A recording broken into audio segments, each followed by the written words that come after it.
าแห่งนี้สร้างมีแต่ความงามวิไลสมแล้วเป็นนางจับใจงามเหลือสิ่งใดในเล่างามธรรมศาสตร์งามภูผาป่าดงกุดเขาที่ใดจะมางามเขาสองเป็นเงาในยามเมฆบังเสียงนกของกูยามเศร้าดูนาอ่อนทอนวังแล้วเป็นนางสะอ่อนเสียงนกมันวอนก้องดังยามสายลมแหวเสียงไม่แปลกคือกองดังหน้าผาเรียบพินน้องตังหมู่นกยางจอบลิ้นกินป่า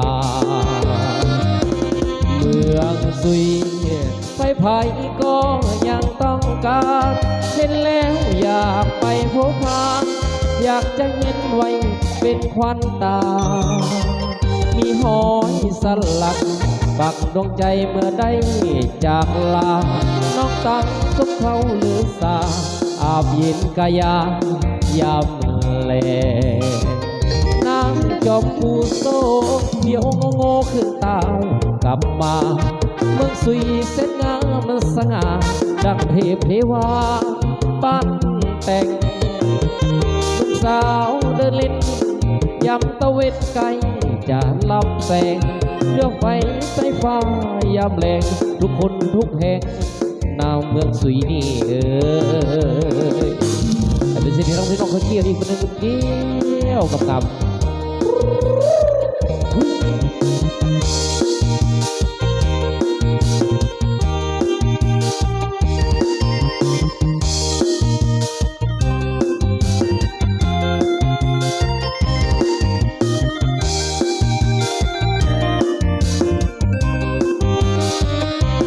เมืองสุยไม่พายก็ยังต้องการเห็นแล้วอยากไปพบพาอยากจะเห็นไว้เป็นควันตามีหอยสลักปักดวงใจเมื่อได้จากลาน้องตักทับเขาหรือสาอาบเย็นกายายามแลงนางจอมผู้โซเลี้ยวโง่ขึ้นเต้ากลับมาเมืองสุยแสนงามสง่าดังเทพเทวาปั้นแต่งลูกสาวเดินเล่นยำตะเวนไกลจาดลับแสงเรือไฟใต้ฟ้ายามแรงทุกคนทุกแห่งปากสานี่